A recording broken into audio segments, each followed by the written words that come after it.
छल कपट और पाप उतना ही करना चाहिए जितना वह सहन कर सके, क्योंकि कर्मों का फल अवश्य मिलता है। सबको अपना जीवन बदलने के लिए समय मिलता है, लेकिन समय बदलने के लिए फिर दोबारा जीवन नहीं मिलता। हरे कृष्णा। इसी सुविचार के साथ आप सभी का दिन शुभ और मंगलमय हो। इससे पहले की कथा सुनने के लिए और कमेंट्स करने के लिए आप सभी का बहुत बहुत आभार। आज सुनिए आगे की कथा। ब्रह्मा जी कहते हैं, हे मुनिवर, इस प्रकार स्तुति करके राजा ने समस्त कामनाओं को पूर्ण करने वाले सनातन पुरुष जगन्नाथ भगवान वासुदेव को प्रणाम किया और चिंता मग्न होकर पृथ्वी पर कोष और वस्त्र बिछाकर भगवान का ध्यान करते हुए वे उसी पर सो गए। सोते समय उनके मन में यही संकल्प था कि सबकी पीड़ा दूर करने वाले देवाधिदेव भगवान जनार्दन मुझे प्रत्यक्ष दर्शन कैसे देंगे। सो जाने पर देवाधिदेव जगत गुरु भग वासुदेव ने राजा को सपने में अपने शंख चक्र और गदा धारण करने वाले स्वरूप का दर्शन कराया। राजा इंद्रधूमन ने बड़े प्रेम से भगवान का दर्शन किया। वे शंख और चक्र धारण किए हुए थे। उन्होंने सारंग नामक धनुष और बाण भी धारण कर रखे थे। उनका स्वरूप प्रलय कालीन सूर्य के समान दय दिव्यमान हो रहा था और वे प्रज्वलित तेज के विशाल मंडल लग रहे थे। उनका श्री अंग नीले पुखराज के समान श्याम था। वे गरुड़ के कंधे पर विराजमान थे और उनकी 8 भुजाएं शोभा पा रही थी। दर्शन देकर भगवान ने राजा से कहा, राजन, तुम्हें साधुवाद है। तुम्हारे इस दिव्य यज्ञ से, भक्ति से और श्राद्ध से मैं बहुत संतुष्ट हूँ। हे राजन, तुम व्यर्थ क्यों सोच में पड़े हो। यहाँ जो संसार में पूजने योगी सनातनी प्रतिमा है, उसकी प्राप्ति का उपाय तुम्हें बतलाता हूँ। आज की रात बीतने पर निर्भर प्रभात में, अर्थात सुबह के समय जब सूर्योदय हो, उस समय अनेक प्रकार के वृक्षों से सुशोभित समुद्र के जल प्रात में, जहाँ तरंगों से प्रेरित महान जल की राशि दिखाई देती है, वही एक बहुत बड़ा वृक्ष खड़ा है, जिसका कुछ भाग तो जल में है और कुछ धरती में है। वह समुद्र की लहरों से आहत होने पर भी कांपता नहीं है। तुम हाथ में कुल्हाड़ी लेकर लहरों के बीच से अकेले ही वहाँ चले जाना। तुम्हें वह वृक्ष दिखाई देगा। मेरे बताए अनुसार उसे पहचान कर बिना किसी शंका से उस वृक्ष को काट डालना। उसे काटते समय तुम्हें कोई अद्भुत वस्तु भी दिखाई देगी। उसी से सोच विचार कर तुम देवी प्रतिमा का निर्माण करो और मुंह में डालने वाली चिंता को बिल्कुल छोड़ दो। ऐसा कहकर महाभागे हरि स्वप्न में अदृश्य हो गए। वह स्वप्न देखकर राजा को बड़ा आश्चर्य हुआ। उस रात को देखते हैं भगवान में मन लगाकर उठ बैठे और वैष्णव मंत्र और विष्णु सूत का जप करते लगे। प्रातः काल उठे और भगवत स्मरण करते हुए विधि पूर्वक उन्होंने समुद्र में स्नान किया। फिर ब्राह्मणों को नगर और गांव आदि दान में देकर अपने पुरवाना कृत करके समुद्र के तट पर चले गए। वहाँ अकेले ही महाराज ने समुद्र की महावेद किया और उस तेजस्वी महावृक्ष को देखा। बहुत ऊंचा वृक्ष था और उससे बड़ी बड़ी जट लटक रही थी। उसे देखकर राजा इंद्रधूमन बहुत प्रसन्न हुए। उन्होंने तीखे फरसे से उस वृक्ष को काट गिराया और उसके 2 टुकड़े करने का विचार किया। फिर जब उन्होंने उस लकड़ी का भलीभांति निरीक्षण किया, तब एक अद्भुत बात उन्हें दिखाई दी। श्री विश्वकर्मा जी और भगवान विष्णु दोनों ब्राह्मण का रूप धारण वहाँ आए। उनके कंठ में दिव्य हार और शरीर में दिव्य अंगराग शोभा पा रहे थे। दोनों अपने तेज से प्रज्वलित हो रहे थे। राजा के पास आकर उन्होंने पूछा, महाराज, आप यहाँ कौन सा कार्य करेंगे? किस लिए आपने इस पेड़ को काट गिराया है? उन दोनों की बात सुनकर राजा बहुत प्रसन्न हुए। उन्होंने मीठी वाणी में उत्तर दिया, मैं यहाँ आदि अंत से रही देवाधिदेव जगदीश्वर भगवान विष्णु की आराधना के लिए प्रतिमाएं बनवाना चाहता हूँ। इसके लिए स्वयं भगवान ने मुझे स्वप्न में प्रेरित किया है। राजा की यह बात सुनकर भगवान जगन्नाथ ने हंसकर कहा, महाराज, आपका विचार तो बड़ा उत्तम है। इसके लिए आपको धन्यवाद है। यह भयंकर संसार सागर केले के पत्ते की तरह सारहीन है। इसमें दुख की ही अधिकता है। काम क्रोध इसमें पूरी तरह से भरे हुए हैं। इंद्रिय रूपी भंवर और कीचड़ के कारण यह अत्यंत दुस्सह है। नाना प्रकार के सैकड़ों रोग यहाँ भंवर के समान हैं। महाभाग्य में हम दोनों के साथ बैठिए। यह मेरे साथी एक श्रेष्ठ शिल्पी है। ये सब प्रकार के शिल्प कर्म अर्थात मूर्ति कला में साक्षात विश्वकर्मा जी के समान निपुण है। आप किनारा छोड़कर चले आइए, यह मेरे बताए अनुसार प्रतिमा तैयार कर देंगे।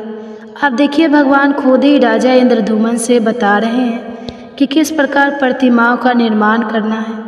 ब्राह्मण की बात सुनकर राजा इंद्रधुमन समुद्र का किनारा छोड़कर उनके पास चले गए और वृक्ष की शीतल छाया में बैठ गए। इसके बाद ब्राह्मण रूपधारी विश्वात्मा भगवान ने शिल्पी जी का आज्ञा दी कि तुम प्रतिमा बनवाओ। भगवान श्री कृष्ण का रूप परम शांत हो, उनके नेत्र पग पद के समान विशाल होना चाहिए। विवक्षित वस्त्र चिन्ह तथा कौस्तुभ मणि और हाथों में शंख चक्र गदा धारण किए हो। क्या आप में से कभी किसी ने जगन्नाथ भगवान जी के मंदिर में जाकर उनके दर्शन किए हैं? अगर आपके दर्शन किए हो सके तो कमेंट्स बॉक्स में ज़रूर बताइएगा। भगवान राजा को आगे बताते हुए कहते हैं, वे कौस्तुभ मणि हाथों में शंख चक्र और गदा धारण किए हो। दूसरी प्रतिमा का विग्रह दूध के समान एकदम गोरा हो, उसमें स्वास्तिक का चिन्ह होना चाहिए। वे अपने हाथ में हल धारण किए हुए, उनका नाम महाबली अनंत अर्थात बलराम जी होगा। देवता दानव गंधर्व यक्ष विद्याधर और नाग कोई भी उनका अंत नहीं जानते, इसलिए वे भगवान अनंत कहलाते हैं। सुनो राजन, तीसरी प्रतिमा भगवान वासुदेव की बहन सुभद्रा देवी की होगी। उनके शरीर का रंग स्वर्ण के समान गौर और सुंदर शोभा से युक्त होना चाहिए। उनमें समस्त शुभ लक्षणों का समावेश बहुत आवश्यक है। भगवान के ऐसे कथन सुनकर उत्तम कर्म करने वाले विश्वकर्मा जी ने तत्काल उत्तम लक्षणों से युक्त प्रतिमाएं तैयार कर दी। पहले उन्होंने बलभद्र जी की मूर्ति बनवाई। उनका वंश शरद काल के चंद्रमा की तरह श्वेत था। उनकी आंखों में कुछ कुछ ललिमा थी। उनका शरीर विशाल और मस्तक फानक होने से बड़ा विकट जान पड़ता था। वे नील वस्त्र धारण किए बिल के अभिमान से अद्भुत लग रहे थे। उन्होंने एक कुंडल धारण कर रखा था। उनके हाथों में गदा और मुसल शोभा पा रहे थे। उनका स्वरूप दिव्य था। दूसरा विग्रह साक्षात भगवान वासुदेव का था। उनके नेत्र कमल के समान प्रफुल्लित थे। शरीर की कांति नील मेघ के समान श्याम थी। उनकी श्याम आभा तीसी के फूल की तरह लग रही थी। बड़े बड़े नेत्र कमल पत्र की तरह लग रहे थे। शरीर पर पीताम्बर शोभा पा रहा था। वक्षस्थल में श्रीवस्त्र का चिन्ह और हाथ में चक्र था। इस प्रकार से सर्व पापहारी श्रीहरि बड़े दिव्य दिखाई देते थे। तीसरी प्रतिमा सुभद्रा जी की थी, जिनके देह की देवी कांति सोने की तरह दमक रही थी। उनके नेत्र कमल पत्र के समान विशाल थे। उनका अंग विचित्र वस्त्र से ढका हुआ था। बिहार और केयूर आदि विचित्र आभूषणों से सुशोभित थी। गले में रत्नम हार लटक रहा था। इस प्रकार विश्वकर्मा जी ने उनकी बड़ी ही सुंदर रमणीय प्रतिमा बनाई। राजा इंद्रदमन ने यह बड़ी ही अद्भुत बात देखी। सब प्रतिमाएं बिल्कुल एक क्षण में ही बन गई। सभी दो दिव्य वस्त्रों से ढकी हुई थी। सबका तरह तरह के रत्नों से श्रृंगार किया गया था और सभी प्रतिमाएं अत्यंत मनोहर और समस्त शुभ लक्षणों से संपन्न थी। उन्हें देखकर राजा अत्यंत आश्चर्यमग्न होकर बोले, क्या आप दोनों ब्राह्मण के रूप में साक्षात देवता तो नहीं पधारे हैं? आप दोनों के तो बड़े अद्भुत और आपके व्यवहार देवताओं की तरह लग रहे हैं। निश्चय ही आप मनुष्य तो नहीं जान पड़ते, आप देवता हैं या मनुष्य, यक्ष है या फिर विद्याधर। आप कहीं ब्रह्मा जी और विष्णु जी तो नहीं है? दोनों अश्विनी कुमार तो नहीं है? आप मायामय रूप से स्थित है, इसलिए आपके यथार्थ स्वरूप को मैं नहीं जानता। अब आप ही दोनों की शरण में आया हूँ। मेरे सामने अब अपने वास्तविक रूप को प्रकट कीजिए। मुनियों ने कहा, हे भगवान, अब हम राजा इंद्रदमन के बारे में सुनना चाहते हैं। उस श्रेष्ठ तीर्थ में जाकर उन्होंने क्या किया? तब ब्रह्मा जी कहने लगे, मुनिवर सुनो, मैं उस क्षेत्र के दर्शन और राजा के कर्म का संक्षेप से वर्णन करता हूँ। उस त्रिभुवन विख्यात पुरुषोत्तम क्षेत्र में जाकर महाराज इंद्रदमन ने रमणीय स्थानों और नदियों का दर्शन किया। वहाँ एक बड़ी पवित्र नदी बहती है जो विंध्याचल घाटी से निकलती है। वह नदी सभी पापों को दूर करने वाली और कल्याणमयी है। उसका स्रोत बहुत बड़ा है और उसका महत्व गंगा जी के समान ही है। वह दक्षिण समुद्र में मिली है। वह पुण्य सलीला सरिता महानदी के नाम से भी विख्यात है। उसके दोनों किनारों पर अनेकों गांव और नगर बसे हुए हैं। वे सभी गांव अच्छी फसल होने के कारण बड़े मनोहर दिखाई देते हैं। वहाँ के लोग बड़े हष्ट पुष्ट होते हैं और वहाँ रहने वाले ब्राह्मण, क्षत्रिय, वैश्य तथा शत्रु शांत भाव से अलग अलग अपने अपने धर्मों में तत्पर दिखाई देते हैं। ब्राह्मणों के मुख से 6 अंग पद और क्रम से युक्त वैदिक वाणी निकलती रहती है। कोई अग्निहोत्र में लगे रहते हैं और कोई उपासना में। वे समस्त शास्त्रों के अर्थ समझने में कुशल यज्ञ करता और प्रचुर दक्षिणा देने वाले होते हैं। वहाँ चबूतरों, सड़कों, वनों, उपवन, सभा मंडप, महलों और देव मंदिरों में महान जन समुदाय इकट्ठा होकर इतिहास, पुराण, वेद, वेदांग, काव्य शास्त्रों की कथा सुनते रहते हैं। उस देश के स्त्रियों को अपने रूप और यौवन पर गर्व होता है। वे सभी उत्तम लक्षणों से संपन्न होती हैं। उस क्षेत्र में सन्यासी, वानप्रस्थ, सिद्ध, स्नातक, ब्रह्मचारी, मंत्र सिद्ध, तपस्या सिद्ध और यज्ञ सिद्ध पुरुष निवास करते हैं। इस प्रकार राजा ने उस क्षेत्र को परम शोभयान देखा। इसलिए मन में यह निश्चय किया कि यही परम देव, परम अपार, परम पद, अनंत अपराजित, सर्व सर्वेश्वर, जगत गुरु सनातन भगवान श्री विष्णु की आराधना करूँगा। यही भगवान का मानस तीर्थ पुरुषोत्तम क्षेत्र है। यह बात मुझे मालूम हो गई क्योंकि यहाँ कल्प वृक्ष, सर्व विशाल वट वृक्ष खड़ा है। यही इंद्र नील मणि की बनी हुई मणिमय प्रतिमा है। इसे भगवान ने स्वयं छिपा दिया है क्योंकि यहाँ दूसरी कोई प्रतिमा नहीं दिखाई देती। मैं ऐसा प्रयास करूँगा जिससे सत्य पराक्रमी जगदीश्वर भगवान श्री विष्णु मुझे प्रत्यक्ष दर्शन दे। मैं अनन्य भाव से भगवान में मन लगाकर यहाँ यज्ञ, दान, तपस्या, होम, ध्यान, पूजन तथा उपवास आदि के द्वारा विधि पूर्वक उत्तम व्रत का पालन करूँगा।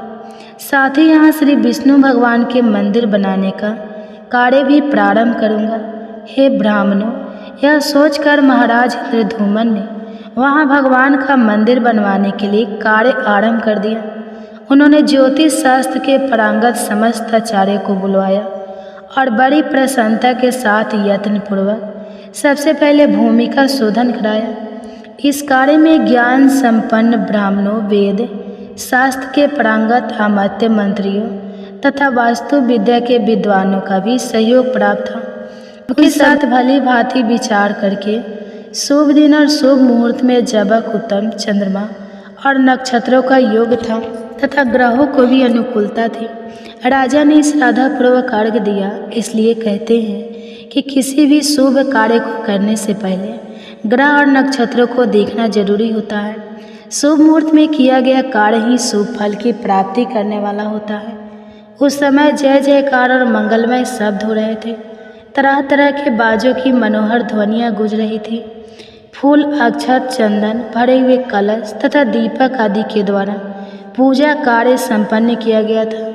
इस प्रकार अर्घ्य दान देकर महाराज इंद्र ने सूरवीर कलिंग राज, उत्कल राज और कौशल राज को बुलाकर कहा, हे राजाओं, तुम सब लोग एक ही साथ मंदिर के निर्मित शिला ले जाने के लिए जाओ। अपने साथ प्रधान शिल्प को भी, जो शिला खोदने के काम में निपुण हो, साथ ले जाओ। विद्या चक्र भी है, उसमें सभी शिखरों को भली भांति देखकर सुंदर सुंदर शिला वे कटवाओ, छरवाओ पर लाद करके लाओ, देर मत करो।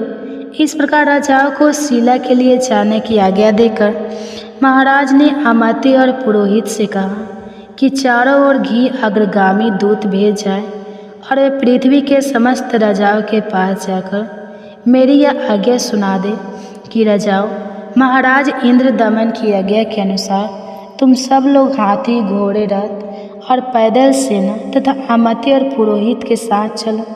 ऐसी आज्ञा पाकर दूत राजाओं के पास गए और सबको महाराज की आज्ञा सुना दी।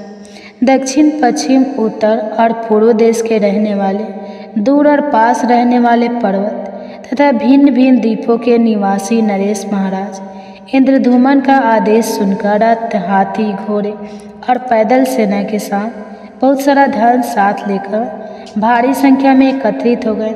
राजाओं के और माता पुरोहित सहित आया देखकर महाराज इंद्रदमन को बड़ी प्रसन्नता हुई। वे कहने लगे, हे राजाओं, मैं आप लोगों से कुछ निवेदन करना चाहता हूँ। सुनो, यह भोग और मोक्ष प्रदान करने वाला कल्याणमय क्षेत्र है। मैं यहाँ अश्वमेध यज्ञ करना और भगवान विष्णु का मंदिर बनवाना चाहता हूँ, किंतु मैं इस कार्य को कैसे पूर्ण कर सकता हूँ, इसी चिंता से मेरा मन व्याकुल हो रहा है। अगर आप लोग भली भांति मेरी सहायता करें तो मेरा यह कार्य संपन्न हो सकता है। महाराज इंद्रधूमन के ऐसा कहने पर सभी राजाओं को बड़ी प्रसन्नता हुई। उन्होंने महाराज की आज्ञा से धन, रत्न, स्वर्ण, मणि, मोती, कंबल, सुंदर बिछौना, हीरे, पुखराज, तरह तरह के द्रव्य, भक्ष, भोज्य तथा अनुपले आदि पदार्थों की वर्षा कर दी। राजा इंद्रधूमन ने देखा यज्ञ की सब सामग्री एकत्रित हो गई है और यज्ञ कर्म के ज्ञाता, वेद वेदांग में पारंगत, शास्त्र ज्ञान में निपुण तथा कर्मों में कुशल ऋषि, महर्षि, देवर्षि, तपस्वी, ब्रह्मचारी, गृहस्थ, वानप्रस्थ, सन्यासी और जन ब्राह्मण भी उपस्थित हैं। तब उन्होंने अपना पुरोहित से कहा, ब्राह्मण, कुछ विद्वान ब्राह्मण जो वेदों के पारंगत पंडित हो जाकर अविस्मृत यज्ञ की सिद्धि के लिए उत्तम स्थान देखें। राजा के ऐसा कहने पर विद्वान पुरोहित ने यज्ञ कर्म में कुशल ब्राह्मणों के आगे करके सिलिपका धीवर का गांव था विधिपूर्वक यज्ञशाला बनवाई। उसमें गली कचे और छत्रियाँ भी बनवाई। कई सैकड़ों महल बनाए गए थे। सारा यज्ञ मंडप स्वर्ण, रत्न तथा श्रेष्ठ मणियों से विभूषित होकर इंद्र भवन के समान सुंदर दिखाई दे रहा था। खंभों पर सोने से चित्रकारी की गई थी। दरवाजे बहुत बड़े बड़े बने हुए थे। यज्ञ के प्रत्येक भवन में शुद्ध सोने का उपयोग किया गया था। नाना देशों से आए हुए ब्राह्मणों और वैश्य के लिए भी उन्होंने अनेकों शाला बनवाई थी। श्री ब्रह्मा जी कहते हैं, प्राचीन सत्य की बात है, इंद्रदमन नाम से विख्यात एक राजा थे जो इंद्र के समान ही पराग थे। वे सत्यवादी, पवित्र, दक्ष, उपभोग में समर्थ, दानी, प्रवचन बोलने वाले और विष्णु भक्त थे। इस प्रकार वे सर्वगुण संपन्न राजा इंद्रधूमन समुची पृथ्वी का पालन करते थे। एक समय उनके मन में भगवान श्री हरि की पूजा अर्चना करने का विचार प्रकट हुआ। अब वे सोचने लगे कि मैं किस क्षेत्र में, किस तीर्थ में, किस नदी के तट पर या फिर किस आश्रम में देवाधिदेव भगवान जनार्दन की आराधना करूं। इसी चिंता में पड़कर उन्होंने मन ही मन पूरी पृथ्वी की ओर नजर घुमाई। समस्त तीर्थों, क्षेत्रों, नगरों की ओर देखा, लेकिन सभी को छोड़कर वे विश्वविख्यात मोक्षदायक पुरुषोत्तम क्षेत्र में गए। वहाँ उन्होंने बहुत ऊंचा मंदिर बनवाकर उसमें बलराम जी, कृष्ण जी और सुभद्रा जी की स्थापना की तथा विधिपूर्वक स्नान, दान, तप, होम और देव दर्शन रूप पंच तीर्थों का अनुष्ठान करके प्रतिदिन भक्ति पूर्वक श्री पुरुषोत्तम भगवान की आराधना की और इन्हीं की कृपा से मोक्ष प्राप्त किया। मुनियों ने पूछा, हे सूरश्रेष्ठ, राजा इंद्रधूमन मुक्तिदायक पुरुषोत्तम क्षेत्र में किस लिए गए और वहाँ जाकर उन्होंने वह त्रिभुवन विख्यात प्रसाद किस प्रकार बनवाया? प्रजापति उन्होंने भगवान श्री कृष्ण, बलराम जी और सुभद्रा जी की स्थापना कैसे की? यह सब बातें विस्तार पूर्वक बताने की कृपा करें। तब श्री ब्रह्मा जी कहने लगे, हे ब्राह्मणों, तुम लोग जो प्राचीन वृत्तांत पूछ रहे हो वह सब पापों को दूर करने वाला, पवित्र भोग और मोक्ष देने वाला तथा अत्यंत शुभ है। इस प्रश्न के लिए मैं तुम्हें धन्यवाद देता हूँ। तुम जितेंद्रिय और विशुद्ध चित्त होकर सुनो। मैं सतयुग के राजा इंद्रधूमन का चरित्र बतलाता हूँ। इस पृथ्वी पर मालवा में अवंती यानी उज्जैन नाम की नगरी विख्यात है। वही राजा इंद्रधूमन की राजधानी थी। अवंती इस पृथ्वी के मुकुट के समान थी। वहाँ हष्ट पुष्ट मनुष्य भरे हुए थे। उसकी चार दीवारें और दरवाजे बहुत मजबूत बने हुए थे। दरवाजे पर मजबूत किवाड़ और सुदृढ़ यंत्र लगे हुए थे। नगर के चारों ओर उनको खोया बनी हुई थी। नगर में बहुत से व्यापारी बसते थे। नाना प्रकार के बर्तन की अच्छी बिक्री होती थी। रात चलते लायक लड़के और बाजार सुंदर थे। राहों से चारों ओर जाने के लिए मार्गों का अच्छी तरह से बंटवारा हुआ था। अनेकों घर और गोपुर बने हुए थे। बहुत सी गलियां उस नगर की शोभा बढ़ाती थी। राजा हंसों के समान श्वेत और मनोहर महल लाखों की संख्या में बने हुए थे, जो उस पुरी की शोभा को और भी बढ़ा रहे थे। अनेकों यज्ञ संबंधी उत्सवों के कारण उस नगर में हमेशा आनंद छाया रहता था। गाने और बजाने की ध्वनि गूंजती रहती थी। तरह तरह की ध्वजा और तकाव से वह पूरी सुशोभित थी। हाथी, घोड़े, रथ और पैदल की सेना चारों ओर व्याप्त थी। अनेक प्रकार की सैनिक वहाँ भरे थे। अनेकों जनपदों के लोग वहाँ पर बसे हुए थे। ब्राह्मण, क्षत्रिय, वैश्य, शूद्र तथा विद्वान पुरुषों से वह नगरी सुशोभित थी। वहाँ मालिन, मूर्ख, निर्धन, रोगी, अंगहीन और जवारी मनुष्यों का अभाव था। वहाँ के स्त्री पुरुष सदा प्रसन्न रहा करते थे।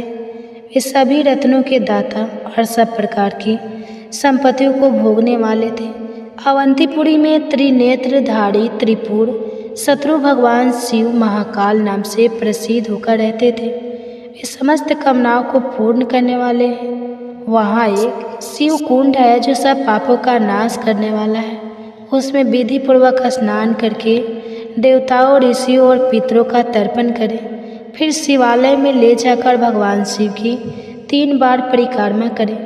इसके बाद स्नान, पुष्प, गंध, धूप और दीप आदि के द्वारा भक्ति पूर्वक महाकाल का विधिवत पूजन करें। ऐसा करने वाला मनुष्य 1000 अश्वमेघ यज्ञों का फल प्राप्त करता है। वह सभी पापों से मुक्त होकर समस्त कामनाओं को पूर्ण करने वाले विमानों द्वारा भगवान शिव के परम धाम में जाता है। अवंती में शिप्रा नाम से प्रसिद्ध पवित्र नदी भी है। उसमें विधि पूर्वक स्नान करके देवताओं और पितरों का तर्पण करने से मनुष्य सभी पापों से मुक्त हो जाता है और श्रेष्ठ विमान पर विराजमान होकर स्वर्गलोक में नाना प्रकार के भोग भोगता है। वहीं देवादिदेव भगवान जनार्दन भी निवास करते हैं, जो गोविंद स्वामी के नाम से प्रसिद्ध हैं। वे भोग और मोक्ष प्रदान करने वाले हैं। उनका दर्शन करके मनुष्य अपनी 21 पीढ़ियों सहित मुक्त हो जाती है। उनके सिवा वही विक्रम स्वामी नाम से भगवान विष्णु का भी निवास है।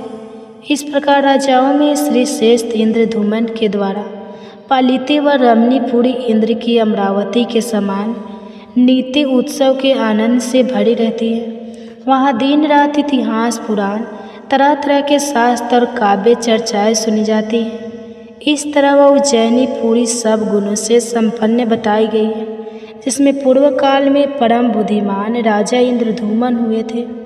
उस नगरी में अपने उत्तम राज का उपभोग करते हुए राजा इंद्रधूमन और पुत्रों की तरह प्रजा का पालन करते थे।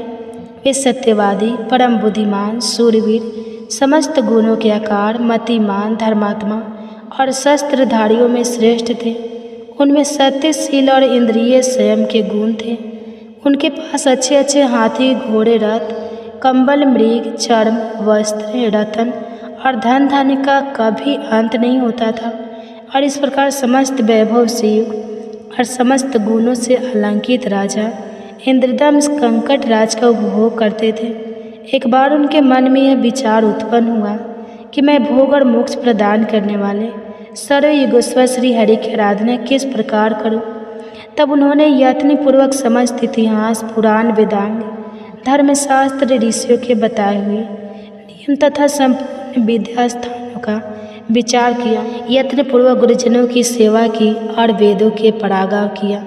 फिर इंद्रियों के वश में करके मोक्ष की इच्छा से विचार किया कि मैं सनातन पुरुष, पीताम्बरधारी, चतुर्भुज, शंख चक्र, मदाधर, वनमाला, विभूषित, कमल नयन, श्रीवत्स शोभित, कुटंगत आदि आभूषणों से अलंकृत श्रीहरि की आराधना किस प्रकार करूं। यह विचार कर वे बहुत ही बड़ी सेना को अपने साथ लेकर पुरोहित और व्रतियों के साथ अपनी नगरी उज्जैनी से बाहर निकल गए। उनके पीछे रथ पर सवार सैनिक हथियार हाथों में लेकर प्रस्थान करने लगे। उनके रथ विमानों के समान जान पड़ते थे। उन पर ध्वजा पताका फहरा रही थी।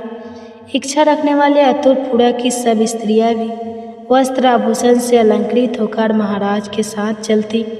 उनके नेत्र पग पद के समान विशाल थे और शस्त्रधारी सैनिक उन्हें घेर कर चलते थे। ब्राह्मण, क्षत्रिय और वैश्य ने भी राजा का अनुसरण किया और उनके पीछे पीछे चलने लगे। अनेक नगरों के निवासी व्यापारी थी, धन, रत्न, स्वर्ण, स्त्री और अन्य उपकरणों के साथ प्रस्थान करने लगे। तो आज का अध्याय समाप्त हुआ। इसके आगे के अध्याय आप कल सुनेंगे। अब आप सुनिए एक बहुत ही सुंदर कथा। जीवन में कठिनाइयाँ आएगी, लेकिन उनसे घबराना नहीं चाहिए, क्योंकि जीवन की सबसे बड़ी कठिनाई भी भगवान की कृपा से पार की जा सकती है। इसी सुविचार के साथ आप सभी का दिन शुभ और मंगलमय हो। हरे कृष्णा। आज सुनिए भादो मास महात्म्य आगे की कथा।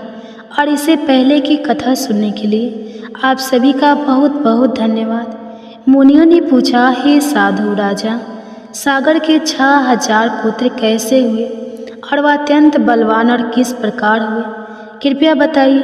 तब लोमस जी कहने लगे कि राजा सागर की 2 रानियां थीं जो तपस्या करके अपने पाप दग्ध कर चुकी थी, अर्थात उनके सभी पापों का नाश हो चुका था। उनमें बड़ी रानी विदर्भ नरेश की कन्या थी, उनका नाम केसनी था। छोटी रानी का नाम महती था, वह अरिष्टि नेमी की पुत्री और परम धर्मपरायण थी। इस पृथ्वी पर उसके रूप की बराबरी करने वाली दूसरी कोई भी स्त्री नहीं थी।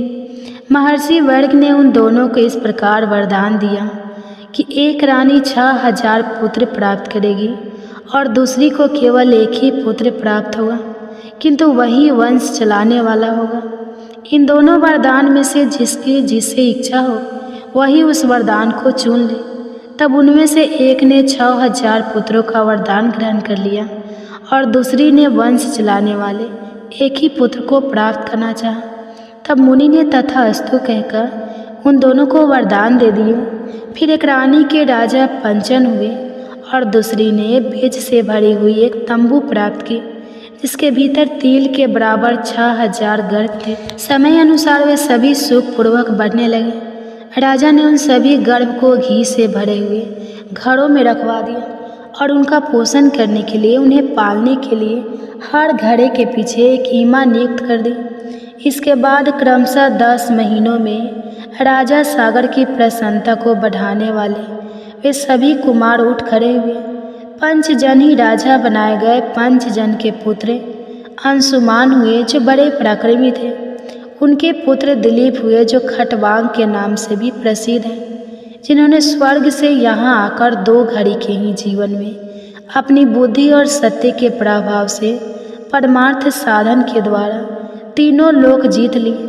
दिलीप के पुत्र महाराज भागीरथ हुए, जिन्होंने नदियों में श्रेष्ठ गंगा जी को स्वर्ग से पृथ्वी पर उतारकर समुद्र तक पहुँचाया और उन्हें अपनी पुत्री बना लिया। राजा भागीरथ की पुत्री होने के कारण ही गंगा जी को भागीरथी भी कहते हैं। राजा भागीरथ के पुत्र राजा सूत हुए। सूत के पुत्र नाभा हुए जो बड़े धर्मात्मा थे। नाभा के पुत्र अम्बरीश हुए जो सिंधु द्वीप के पिता थे। मुनियों ने आगे लोभ महर्षि से पूछा, हे प्रभु, दक्ष कन्या सती ने क्रोधवश पूर्व शरीर का परित्याग करके फिर गिरिराज हिमालय के घर में जन्म कैसे लिया? महादेव जी के साथ उनका सहयोग कैसे हुआ और उस दंपति में वार्तालाप किस प्रकार हुआ? हम यह वृत्तांत भी जानना चाहते हैं। तब लोमस ऋषि जी कहने लगे कि एक समय मुनियों ने श्री ब्रह्मा जी से यही प्रश्न किया था। तब ब्रह्मा जी बोले, हे मुनिवर, पार्वती जी और महादेव जी की पवित्र कथा सभी पापों का नाश करने वाली और संपूर्ण कामनाओं को पूर्ण करने वाली है। उससे कहता हूँ, सुनो। एक समय की बात है, महर्षि कश्यप हिवार के घर पर पधारे। उस समय हिवार ने पूछा कि मुनि, किस उपाय से मुझे अक्षय लोक प्राप्त होंगे, मेरी अधिक प्रसिद्धि होगी और सत्पुरुष में मैं पूजनीय समझा जाऊंगा। तब कश्यप जी ने कहा, हे महाबाहु, उत्तम संतान होने से यह सब कुछ प्राप्त हो जाता है। ब्रह्मा और ऋषियों सहित मेरी प्रसिद्धि तो केवल संतान के ही कारण है। इसलिए गिरिराज तुम घोर तपस्या करके गुणवान संतान श्रेष्ठ कन्या उत्पन्न करो। ब्रह्मा जी कहते हैं कि कश्यप जी के ऐसा कहने पर गिरिराज हिमालय के नियम में स्थिर होकर एक ऐसी तपस्या की जिसकी कहीं तुलना ही नहीं है। उस तपस्या से मुझे बड़ा संतोष हुआ। तब मैंने उनके पास जाकर कहा कि उत्तम व्रत को पालन करने वाले हे गिरिराज, अब मैं तुम्हारी इस तपस्या से संतुष्ट हूँ। तुम इच्छा अनुसार वर मांगो। हिमालय ने कहा, भगवान, मैं सभी गुणों से सुशोभित संतान चाहता हूँ। अगर आप मुझ पर संतुष्ट हैं तो ऐसा ही वर दीजिए। ब्रह्मा जी बोले, गिरिराज की यह बात सुनकर मैंने उन्हें मनवांछित वर देते हुए कहा, हे शैलेंद्र, इस तपस्या के प्रभाव से तुम्हें कन्या प्राप्त होगी, जिससे तुम चारों ओर उत्तम कृति प्राप्त करोगे। तुम्हारे यहाँ कोटि कोटि तीर्थ वास करेंगे। तुम संपूर्ण देवताओं से पूजित होंगे और अपने पुण्य से देवताओं को भी पावन बनाओगे। इसके बाद गिरिराज ने समय अनुसार अपनी पत्नी मैना के गर्भ से अर्पणा नाम की एक कन्या उत्पन्न की। अर्पणा बहुत समय तक निराहार रही। उसे उपवास करने से रोकते हुए माता ने एक दिन कहा कि बेटी, उमा अर्थात ऐसा मत करो।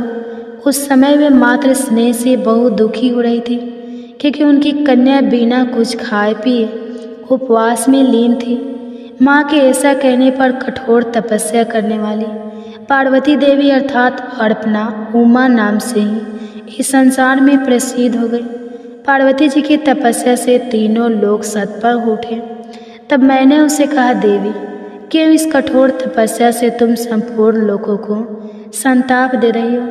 कल्याण तुम्ही ने तो इस संपूर्ण संसार की सृष्टि की है। स्वयं ही से रचकर अब इसका विनाश तो मत करो।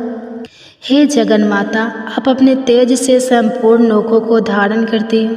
फिर कौन ऐसी वस्तु है जिसे आप इस समय तपस्या के द्वारा प्राप्त करना चाहती हो? वह हमें बतलाओ।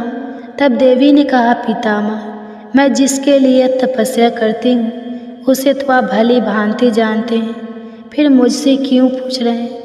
तब मैंने पार्वती से कहा, हे शुभे, तुम जिनके लिए तप करती हो वह स्वयं ही तुम्हारा वर्ण करेंगे। भगवान शंकर ही सर्वश्रेष्ठ पति हैं। वे संपूर्ण लोकेश्वर के भी ईश्वर हैं। हम सदा ही उनके अधीन रहने वाले किंकर हैं। देवी, वे देवताओं के भी देवता परमेश्वर और स्वयंभू है। उनका स्वरूप बहुत ही उदार है और उनकी बराबरी करने वाला कहीं कोई भी नहीं है। इसके बाद हे मुनिवर, देवताओं ने आकर परम सुंदरी पार्वती जी से कहा, हे देवी, भगवान शंकर थोड़े ही दिनों में आपकी स्वामी होंगे। अब इसके लिए आप तपस्या मत कीजिए। ऐसा कहकर देवताओं ने गिरिराज कुमारी की परिक्रमा की और वे वहाँ से अंतर ध्यान हो गए। पार्वती जी भी तपस्या से निर्वित हो गई, अर्थात उनकी तपस्या पूर्ण हो गई, किंतु वे अपने आश्रम में ही रहने लगे, अपने महल में वापस नहीं गई। एक दिन जब वे अपने आश्रम में उगे हुए अशोक वृक्ष का सहारा लेकर खड़ी थी कि देवताओं की पीड़ा को दूर करने वाले भगवान शंकर वहाँ पधारे। किस रूप में पधारे अभी आप जानिए। उनके ललाट में चंद्रकाल तिलक लगा हुआ था और वे अपने पूर्ण रूप से नहीं बल्कि बाँह के बराबर जितना हमारा एक हाथ होता है उसके बराबर नाटा और बड़ा ही विकृत रूप धारण करके आए थे। उनकी नाक कटी हुई थी, कुबर निकला हुआ था और केशों का अंतिम भाग भी पीला पड़ गया था। उनका मुख बिल्कुल बिगड़ा हुआ लग रहा था, बड़ा अजीब लग रहा था और उन्होंने अपने इसी रूप में आकर देवी पार्वती से कहा, देवी, मैं तुम्हारा वर्ण करता हूँ, अर्थात मैं तुम्हें पत्नी बनाना चाहता हूँ। उमा योगी सिद्ध हो गई थी। आंतरिक भाव की शुद्धि से उनका मन एकदम पवित्र शुद्ध हो गया था।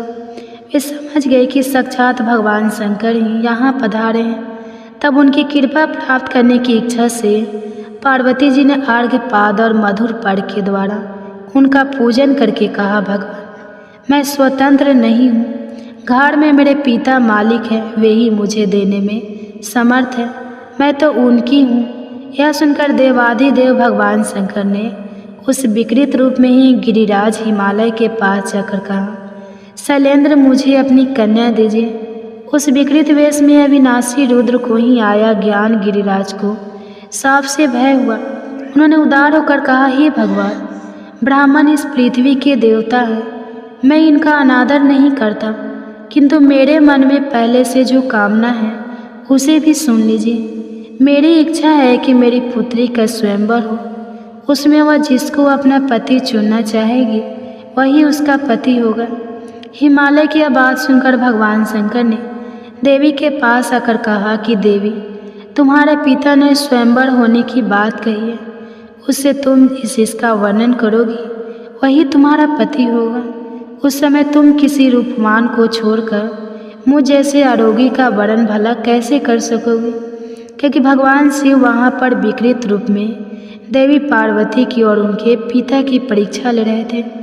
ऐसा कहने पर पार्वती जी ने उनकी बातों पर विचार करते हुए कहा, महाभागे, विचार नहीं करना चाहिए, मैं तो आपका ही वर्णन करूँगी, इसमें कोई भी अनोखी बात नहीं है। या फिर अगर आपको मुझ पर संदेश है तो मैं भी यही आपका वर्णन कर लेती हूँ। ऐसा कहकर पार्वती जी ने अपने हाथों से अशोक का गुच्छा लेकर भगवान शंकर के कंधे पर रखा और कहा, देव, मैंने आपका वर्णन कर लिया है। भगवती प्राप्ति के इस प्रकार वर्णन करने पर भगवान शंकर ने उस अशोक वृक्ष को अपनी वाणी से संजीव करते हुए कहा। तो इसके आगे क्या हुआ हम जानेंगे इसी भाद्रपद मास के अगले अध्याय में। तब तक के लिए आप सुनिए भगवान शंकर की एक सुंदर कथा।